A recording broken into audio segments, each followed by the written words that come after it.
Can you hear me?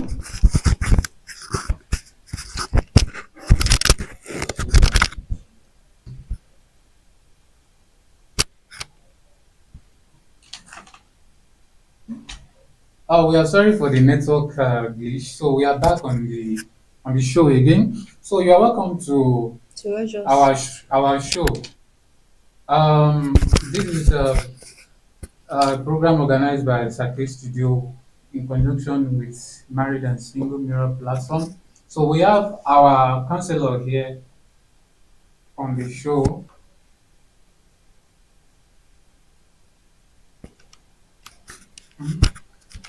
Who you are like.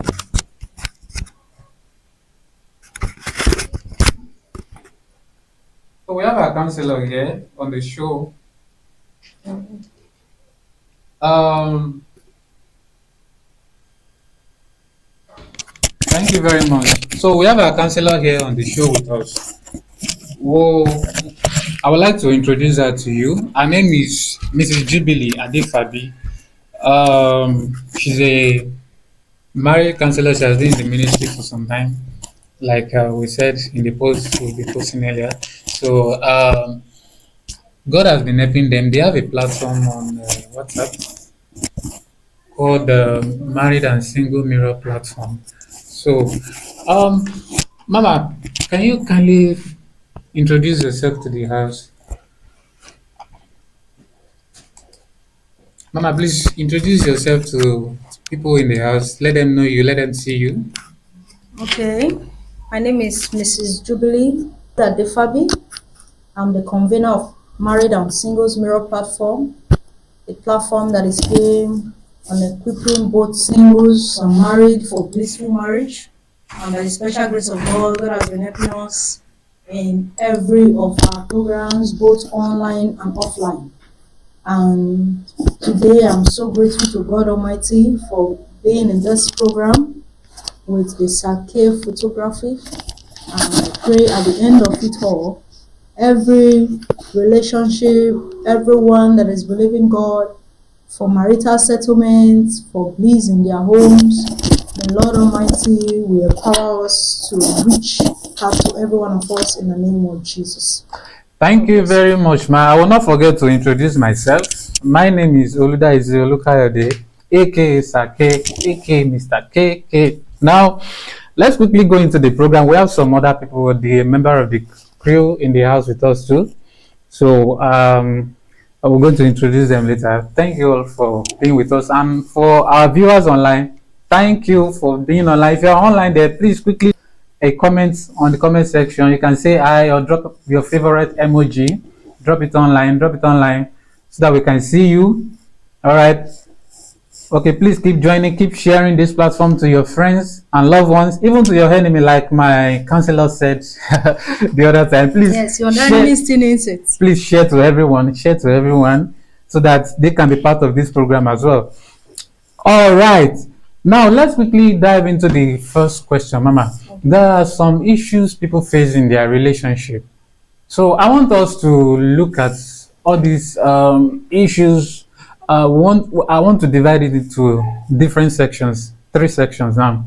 The first section is going to be people before people go into a relationship, during relationship, and after relationship. Which is marriage now. Yes. Okay. Oh yes, that is marriage.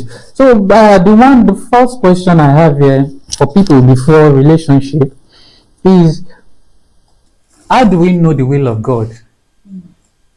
How do we know the will of God? You know, this is one of the issue people face. They will be like, when it's time to marry, how do I know that this is the will of God for me? Will God come and tell me, oh, my son, this is the guy for you, or my daughter, this is your husband? Okay. The will of God is the mind of God. That is one thing you must understand first. The will of God is the mind of God. And as Christians, I used to tell people that it's not until when it's time for you to get married that you start hearing the will of God. You must have been hearing the will of God in other little things concerning life. You must have heard the will of God concerning your academics. You must have heard the will of God concerning your career. You must have heard the will of God concerning even the job that you want to go into before you talk about hearing the will of God concerning marriage. If you have not been hearing God before now in marriage, if you are not hearing God before now in other little things concerning life, it will be very difficult for you now start talking about hearing the will of God in marriage. So, for you to know the will of God in marriage, you must know that in the will of God for you, there is a purpose. And in your purpose, there lies your spouse. There lies your partner. That is why you see that most times people get married to a spouse that are in line with their career, in line with their vision, in line with their aspiration. You see pastor getting married to someone that knows God. You see an evangelist also getting married to an evangelist, someone that knows God. So the will of God, like I tell people, is in your purpose. So you must first of all know God's purpose for your life. And when you know God's purpose for your life, you'll be able to know the will of God. The will of God brings about peace, like I tell people. The will of God will give you peace. When you see her, when you see him, you will know. Just like when Adam saw Eve. When Adam saw Eve, he said, "This is the bone of my bone and the flesh of my flesh." He immediately knew that this is God's will for his life. So you don't need to be in a relationship for so long. You don't need to be in courtship for so long for you to know the will of God concerning your life. I don't know if you are getting me now. Yes. So the will of God, first of all, is in your purpose. Secondly, it brings about peace. It brings to you about the knowing. And then at the end of the day, you discover that everything that you ever desire will just fall into place when it comes to marriage. Thank you very much. Thank you very much. That's a very good one. All right, ma. The second question I would love to ask you from here is,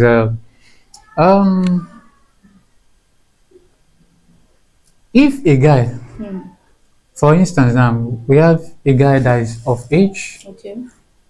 is matured enough. You know, when we are talking about maturity, it means maybe of age, intellectual wise. Okay. Okay, someone that is prepared, that is ready. Now they want to go into a relationship, but the guy this time around is shy. He doesn't have the boldness. There is nothing pushing him just to go approach a lady. Though he loves the lady, Okay. he is having feelings, always having feelings for ladies, but the boldness is not there. He can't just walk up to a lady and approach a lady. Like, how can such a person solve this problem? Okay, it's very simple. Are you getting it now? You wanting to ask a lady out for a relationship as a Christian brother or as a Christian sister, as the case may be, because even ladies now house guys out for a relationship, and you don't have that boldness, you don't have what it takes to approach that, or probably you are afraid. First of all, you must first of all kill that thing that is making you being afraid. You must be bold as a lion for you to go to meet that lady that you want to be in a relationship with.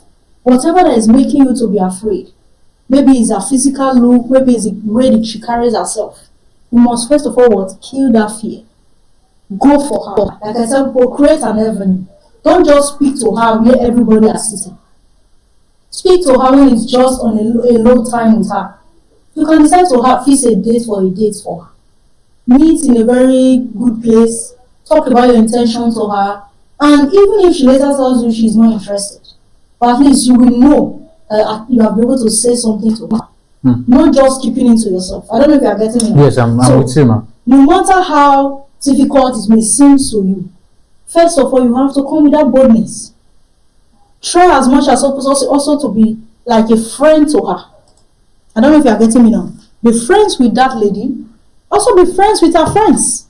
Sometimes her friends will also help you to make that relationship to work, because they already know your intentions, and you are finding it very difficult to reach out to her. Her friends now may just meet and say, "Do you know that so brother likes you?" I don't know if you are getting me now. Yes, I'm. Do you know that this brother likes you? She might be like, "I don't know, he has not told me anything about it," and then from there you just shoot your shot. It becomes very easy. Are you getting it now? So no matter what it is, try as much as possible to reach out to her, create an avenue to meet her, be friends with her, even be friends with her friends. And you will see that being in a relationship with her becomes very easy. All right. Thank you very much. Okay, you're welcome. Okay. Is it proper for a girl or a lady or a lady or a girl to ask out a guy that is having feeling for? Okay, like I said earlier, I said even girls nowadays ask a guys out. But you know, we are in Africa. You know, Yes, our culture does not really, allow that. Okay. But we are in the 21st century, where a lot of persons go online or even offline.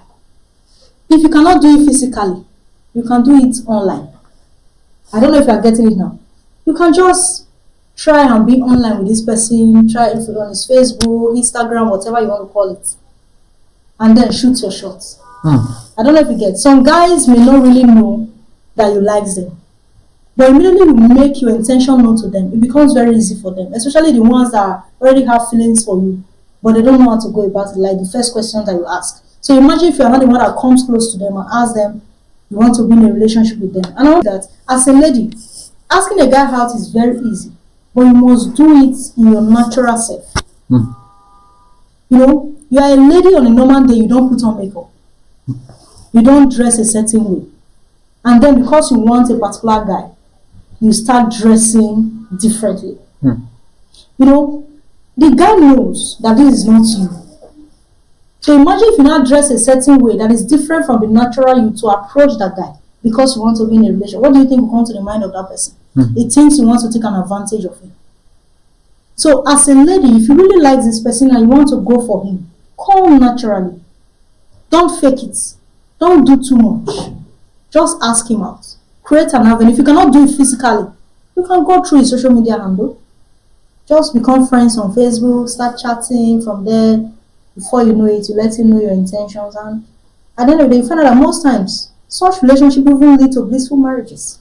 But we've heard of some cases whereby some ladies will tell you that we'll be friends now. We are just like brothers and sisters. So like we are more than what we can start talking about relationship. That's what I'm saying. So what? The first thing remains that when you like someone, if you don't say it, the person will not know. I don't know if you get it now. Yes, I'm with you. If you don't tell a person that you like him, the person will not know. No matter the level of brotherhood that you have with such person, not until you create a knowing. Just like I had a friend then while I was in school. The boys so much, we were so close. Like he liked me so much, but he couldn't say it because we were so close. I don't know if you get. Then when I now finally get married, that's when he now started telling me, do you know that I like you? I would have been in a relationship with you. I should have been the one that you married. I don't know if you get now. So no matter the brotherhood or the sisterhood that you have with someone, let it be known. Even if you now later get rejected, at least you tried. The person knows that these are your feelings towards him. Okay. Thank you. Thank you very much, ma. All right. Now I think this question is a very paramount one now. Is it possible to please God in a relationship? Now, looking at our current generation, if you're talking, if you want to be a good Christian, for instance, or you want to be a good Muslim. Now, I'm a Christian, and you're also a Christian. So let's talk about the one we can broadly discuss about. As a Christian, is it possible to be in a relationship and still please God? It is very possible. Okay. As a matter of fact, if you love God, you can love well. I don't know if you are getting me now. If you love God so well, then you can love whoever you want to be in a relationship with. Because God is going to give you insight on how to go on that relationship. So it is possible for you to please God. One, you must first of all have a relationship personally with God. Because relationship now is you going from what you know to meet someone and then you becoming one. So if you don't have a relationship with God first, it will be very difficult for you to please Him in that relationship. Because whatever the person brings to you, if it's not in line with God, then you cannot please God. So you must know God personally for yourself. And when you know God personally for yourself, He will not direct you to the kind of spouse that you want. Another way to please God in a relationship is for you to be in a relationship with a person that is of the same faith agreement with you. Like we said, we are Christians. All right. Imagine a Christian getting married to a pagan. I don't know if you are getting me now. It becomes very difficult. It will be difficult for you to please God, because when the person wants to make you do things that is against the will of God, but because you are married to that person, you have to do it, and then you cannot please God. So you must marry a person that is in the same faith agreement with you. So pleasing God in that relation becomes very easy, because by the time you are in the same faith together, it's easy for you to pray together. It's easy for you to fast together. It's easy for you to be in that department that you are functioning well in church together, without him telling you cannot go to that church or you cannot function well in that department. We have people that have been in a relationship, and immediately they enter into that relationship, brothers start telling them you cannot be in that department you are functioning in the church, because he doesn't understand what happens there. He doesn't understand the basics of what you are doing, because he's not a Christian. So one, you must know God for yourself. Two, get married to somebody that is in the same faith agreement with you. And three, you must be prayerful as a Christian. When you marry a spouse that believes the same faith with you and you are prayerful, you can surmount any challenges that's going to come in that relationship. No matter the challenge that you face in that relationship, both of you can surmount it, because you have the same faith. You know what it means to pray. Your prayers becomes your war room. Your prayers becomes a place that you settle every challenges of life, every challenges that comes in that relationship. Another thing again, you must set boundaries if you must please God. Like I used to tell brothers or sisters, you're in a relationship with a sister, you want to have sexual purity, like they call it. I don't want to have sex before marriage. And then you are in that relationship with that brother, you go to his house often on a closed door. What if something happened? Will you still be able to keep that sexual purity?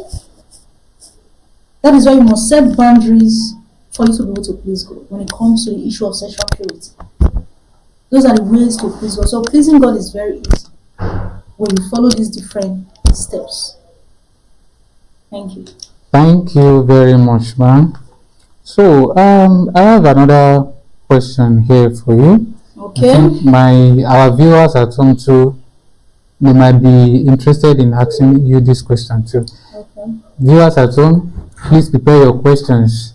In case if you have any questions for us, please kindly prepare your questions. At the end of this show, we'll give room for questions and answers. Is it ideal to matchmake? Is it ideal to matchmake?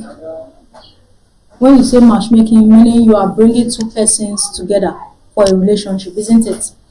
Exactly. Like we see in some churches, when they see brothers or sister that is being of age, like we discussed earlier, we don't know, maybe it's inferiority complex that is causing it. Like some people doesn't have the boldness. There are some men until they have something that is pushing them. They don't just have that courage or that mind. Not that they can't really talk to a lady, but there's no force in them that can push them into a relationship, to start a relationship. Now, so in a case like that, if the pastor of the church or the elders of the church decide to call a brother and a sister together and call them together, matchmake them for marriage or relationship, is it ideal? Is it proper? Okay. One thing you must understand about matchmaking is that matchmaking is not just happening now. Okay. Matchmaking started from the Bible. How? Can you throw more light on that?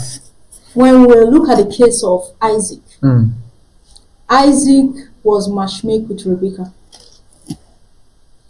The servant of Abraham was told to go to a certain city to look for a wife for Isaac. But sorry to cut it short. Okay. But if you look at the case of Isaac, You know, Abraham, I have not seen the lady. Yes. Abraham did not see the lady before. Yes, before that, but he actually gave a description of how the lady should be found. Okay. He told his servant to go to his state All right. or his city to get a lady for his son. All right. That is a process of matchmaking. So, and even Abraham's servant prayed a certain prayer that when I see this lady, let me know her. She will not only tend to me, she will also tend to my flocks. And at the end of the day, when she saw the lady, she knew that this person was the woman for Isaac. And even when Isaac saw her, he also knew that this is the woman for him. So matchmaking started from the Bible. And it's a process. You don't just matchmake two persons because they are just ready for marriage or you feel they are old enough to get married. You must understand if they are ready for marriage. Their readiness will prepare you to want to matchmake them. Some persons get matchmake for so many reasons. Probably because of their busy schedule. Probably because they don't even know that it's time for them to get married. Or even when they even have a sister that they feel they can easily have a relationship with, but they don't even know how to go about it. So people get matchmake for so many reasons. Like I tell people, if I put a particular, let's say this phone here now, if you don't know that there is a phone here, you will think everything on this table is stable. Not until I bring to you the knowing that there is a phone here, you wouldn't know. Likewise, some persons, until you let them know that it is time, or this sister or this brother, it's time for you to get married, they wouldn't know. So matchmaking is biblical, it is good, it is scriptural, it is cultural. Even our parents matchmake. I don't know if you are getting me now. If you look at it, those days before you get married to a sister, the family will tell you, let's go and inquire about this sister's family. I don't know if you are getting me now. Yes. So when they are convinced about how the family is, the family cultures and everything, they'll bring the both of them together and then they get married. So matchmaking is not something that is bad. It is biblical, it is scriptural, it is cultural, and anything you can think of. Thank you very much, ma'am. Okay. How can one manage a nagging partner? A partner that nags. Nagging, Yes. continuous repeats Exactly. of some certain issues that happens in marriage. You know, it happens. And when it becomes continuous, it becomes very annoying. When your spouse keeps doing a particular thing over and over again, you keep telling this person, do this, don't do that, and the person keeps doing it, it becomes very annoying. And it becomes nagging. So what do? First of all, you must correct that person in love. You must understand the angle this person is coming from. Why does this person keep talking about this thing? How do I change from this thing that this person is talking about? Identify those areas that the person is nagging about and try and work on them. And by the time you work on them, you discover that those things will stop. I don't know if you are getting it now. And it's not every time that you reply a nagging spouse.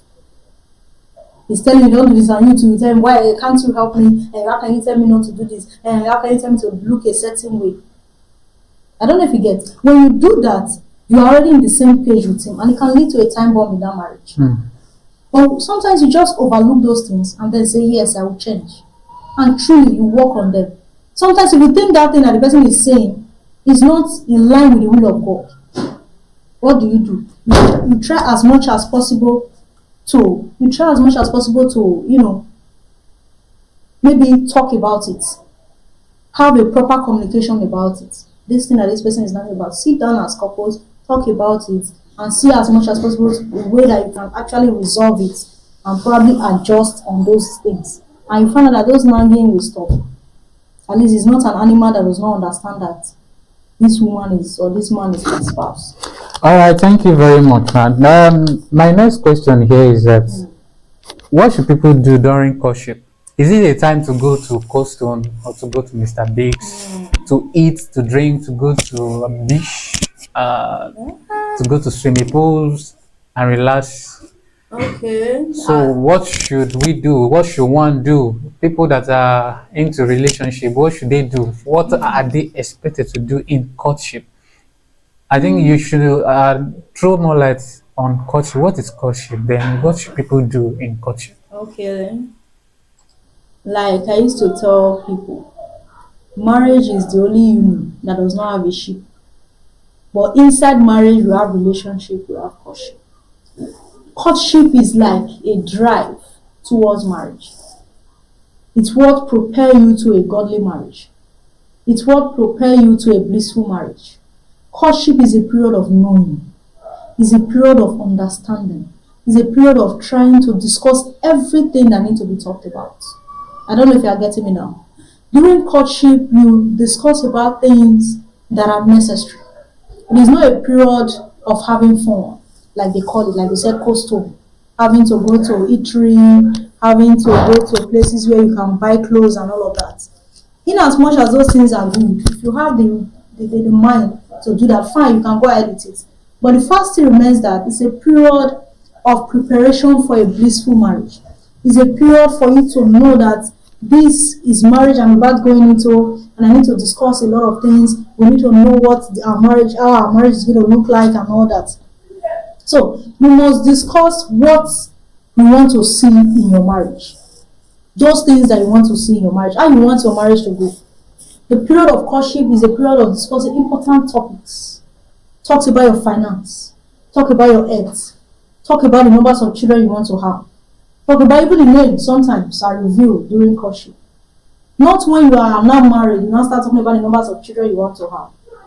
Some men can tell you, I want to have 11 children. But if you don't know during courtship, and you go into that marriage, and when you go with the mindset that I just want to have 2 kids, and then you not get married to the man, and later he's telling you to give birth to 11 children, do you think that marriage will be blissful? It's not possible. I don't know if you're getting me now. So, period of courtship is a period of discussing everything that needs to be talked about. Even your finance. I've seen people go into marriage with debts. I don't know if you're getting me. They go into marriage with a lot of debt. They are owing. They are owing a lot of money from banks, even from cooperative and here and there. But they wouldn't tell their spouse, only for them to get married, and then they start dragging them to come and pay their debts. Do you think that marriage will be blissful? It's not possible.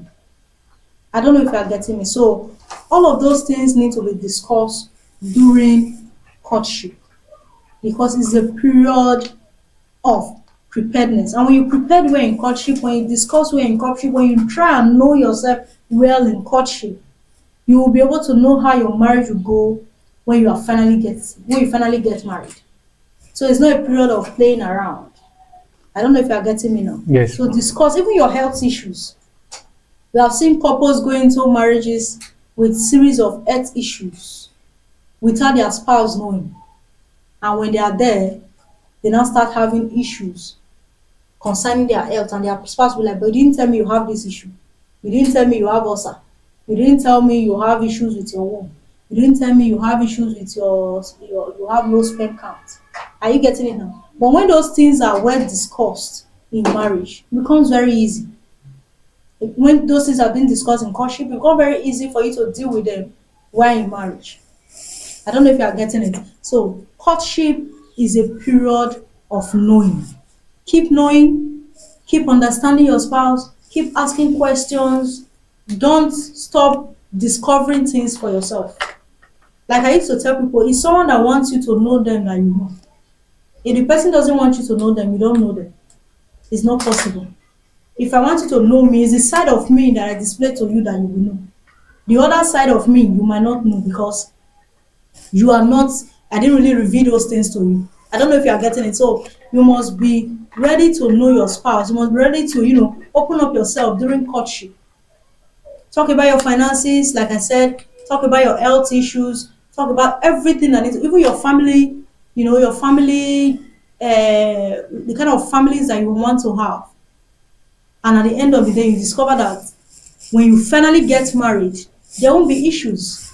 Even your finance, when it comes to money. I had a student telling me that when it comes to issue of money, she will want to, pay some parts when it comes to spending in marriage, and her husband will also have some parts. Imagine if she doesn't discuss that while she is in courtship. It becomes very difficult. When it comes to also joint accounts, it happens in marriages.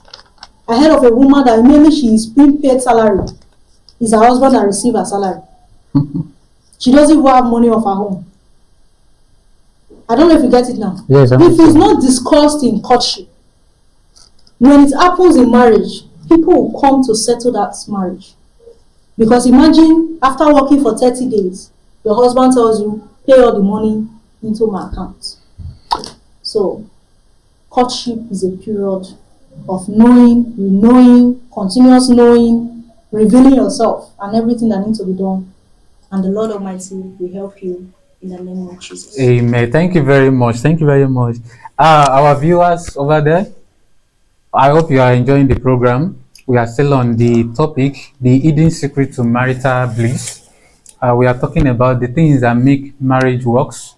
This is for people that are about to go into a relationship, or if you are in a relationship.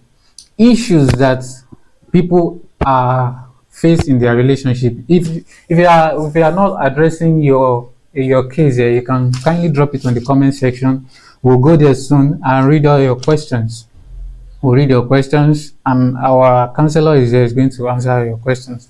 So, there's another crucial matter here.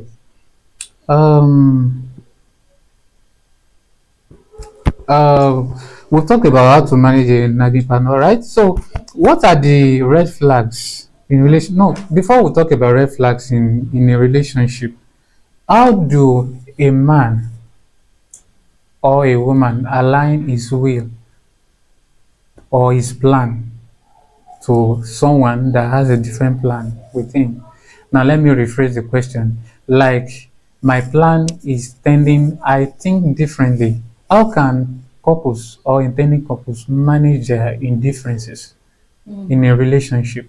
How can they manage their indifference? I don't know if you get the question. I don't really get that question. Okay, now let me give you an instance. Okay. We've heard of some homes where you see the husband might say, in our home, we press toothpaste from the bottom of the toothpaste. Okay. While the wife will say, no, in our house, we press it from the middle. Okay. Some guys will say, in our own house, we put wet towel. We dry it outside before we keep it inside. While the lady might say, no, in our own house, we do keep wet towel Outside. inside the room. Inside the room. Okay. Inside the room. You know, these are the kind of indifferences I'm talking about. Okay. How do intending couples or people in relationship or people in marriage now, how can they manage their indifferences? The first thing is that no two humans are the same in characters, in the way of life, in the way they think and all of that, in the way they do things. So, first of all, you must understand that the person you are going into a relationship with or into marriage with is not perfect.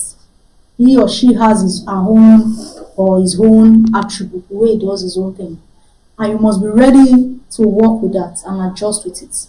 You know, understanding matters a lot. Another thing is that you must also communicate about it, like during courtship. I don't know if you are getting it now. Yes. Those things that you know that you don't like, or the things that turn you off in a relationship or that turn you on in a relationship, you must talk about them. So that by the time it starts happening, you wouldn't have issues. Imagine someone that presses toothpaste from bottom or the other one presses from the middle. If it's not well talked about before marriage, when you enter, when you start seeing that, it becomes an issue. So you must talk about it and you must be ready to adjust. Are you getting it now? Yes. Just like I have a case scenario of my own self. I don't sleep with my light off. I sleep with my light on. Maybe I'm scared of darkness, I don't know. But then I sleep with my own light on. But my husband doesn't sleep with his light on. He sleeps with his light off. So most times, at the early stage of courtship, it was difficult. Me, I cannot sleep in darkness. So me, I cannot do this. If that's the case, you will have your own room. I will have my own room. All of those things. I mean, I didn't buy that idea of having different rooms as couple. Are you getting it now? So what do we do? Over time, we discover a mix. Sometimes he sleep before me. Sometimes I sleep before him. Most times I sleep before him. So that by the time I'm already asleep, he cannot come inside, off the light and sleep. And you know when you're already sleeping, you don't really know what happens in your environment. So I don't know if the light is on or if the light is what? Off. Except maybe I wake up in the middle of the night and like, oh, this man finally off this light. I'll be like, let me try on the light so I can use myself and all that. So you must be ready to talk about it, understand your spouse, try and adjust on those areas that you have indifferences, and then work on it. And you discover that there won't be any issue. You don't have to start fighting over it, except you're not ready to make amends. When you love someone, when you really want to make a relationship work, you need to make adjustments every day. Even when you're married, you keep discovering different things. I've seen men that if you are dating them, their house is clean. But immediately you get married to them, their house is scattered. You be more happy then to arrange everything as they come into the house. I pray the Lord will help us in Jesus' name. Amen. Thank you very much. Thank you very much. You're welcome. Viewers at home, I hope you are still with us. I hope you are enjoying the program. All right. I've mentioned this earlier before. I just said it not quite long. Okay. In a relationship, what are the red flags? Red flag in the sense that there are things a man can manage. Okay. There are things you can manage. Maybe if your spouse slaps you or beats you, if you can manage it. You understand? To me, it's a red flag. So what are the red flags in a relationship? Yeah, What are the ones we should ignore, and what are the ones we can just let us know the one we can ignore and the ones we can manage? The fact they remain that red flag is like a stop mark in every relationship. Red flag is like a what? A stop mark. So, and there are a lot of red flags. As a matter of fact, there are so many red flags that you just can't live with. It's just few that we can say we can ignore. But majority of it cannot be ignored. That's the truth. It's a stop mark.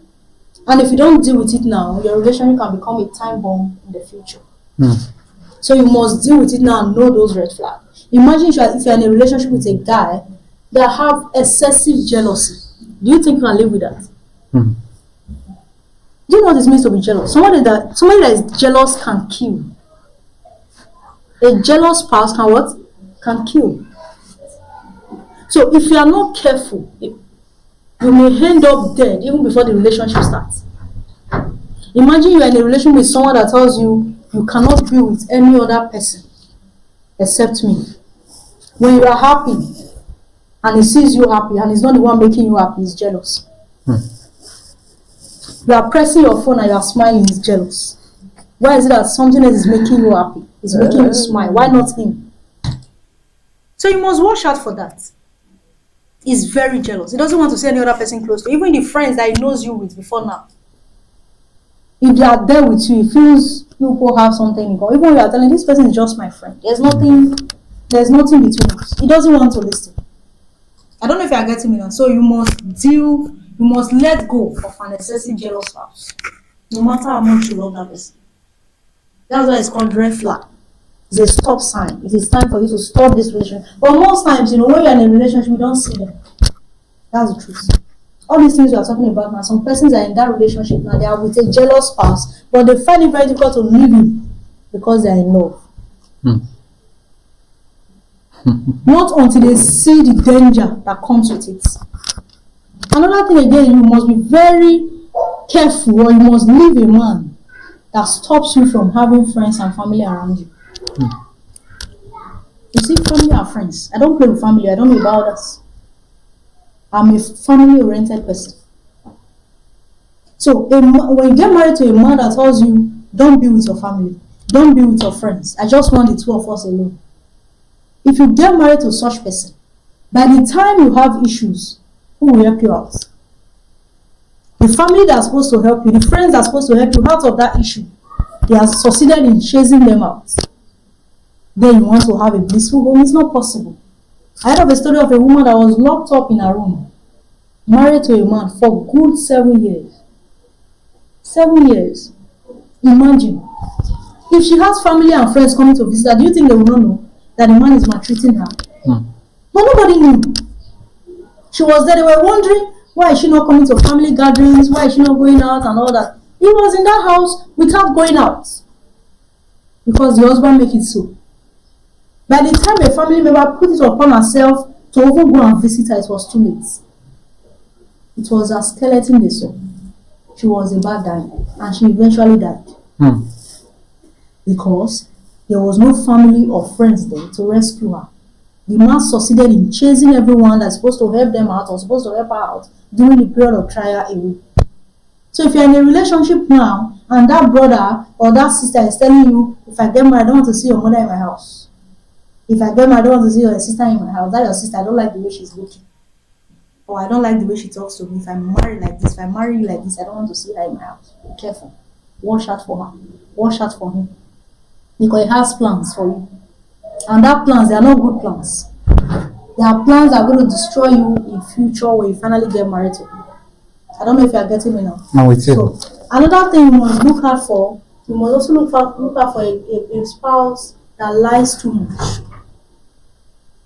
Do you know that there are so many spouses that lie? We know we all lie.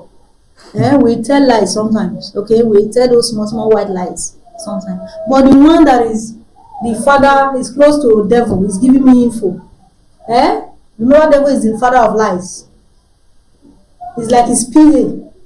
He knows how to say it and you will not even know. He keep lying. When you finally get married to him, he will feed you with lies. He will destroy that marriage with lies. I don't know if you are getting me now. So, if you must go into a relationship or you must get married to that person, look out for the red flags of lie. Not just any lie. It's something you can just know that your spouse is telling lie. You just say, bros or sister, you have said something. But not the one that you can never decode. I know of a brother that got married to a sister in the fellowship, not knowing that the brother was a Muslim. That's lie. It's a deceit. Only for her to finally get married to him, remove her Bible from her and give her this their covering. I don't know if you are following me now. I'm with you. So you must look out for those flags. So there are so many red flags. You can't start naming all of them now. That one is a different topic on its own. Another red flag that you can ignore, for me, that I can really ignore, is the one that tests but doesn't call. Are you in a relationship? The brother is always testing but he doesn't call. Fine, it's a red flag to me. But I think I can do with that. I don't think I should pick offense in that. And it is even keeping in touch. What about the ones that doesn't call in 24 hours? He's always busy. He will tell you, I'll be busy, I'm tired, I will call you later. He never calls. But this one even keep in touch. So I think you can ignore that kind of red flag. And every other one that comes, maybe subsequent time we'll talk about it and God will help us.